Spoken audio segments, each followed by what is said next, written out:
পৃথিবীতে কষ্টের শেষ নেই। দারিদ্রতা, ব্যর্থতা, হারানোর বেদনা সবই মানুষকে কাঁদায়। কিন্তু সবচেয়ে ভয়ঙ্কর কষ্ট আসে সেই জায়গা থেকে যেখান থেকে আমরা ভালোবাসা আশা করি, সেটা হলো পরিবার। পরের কষ্ট মানুষ ভুলে যেতে পারে, কিন্তু আপনজনের অবহেলা, অপমান বা অন্যায় আচরণ হৃদয়ের গভীরে দাগ ফেলে যায়।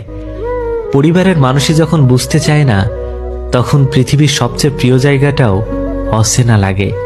অন্যের দেওয়া কষ্ট শরীরে লাগে, কিন্তু পরিবারের দেওয়া কষ্ট আত্মাকে ভেঙে দেয়।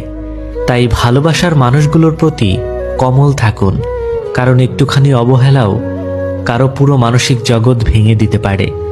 দিনের পর দিন খারাপ থাকতে থাকতে মানুষ একদিন সত্যিকারের ভালো থাকা শিখে যায়।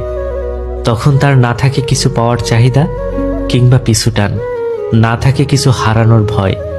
আর ঠিক সেই সময় থেকে যে লড়াইটা শুরু হয়, সেই লড়াই শেষে সে সবাইকে ছাড়িয়ে নিজের কাছে জিতে যায়।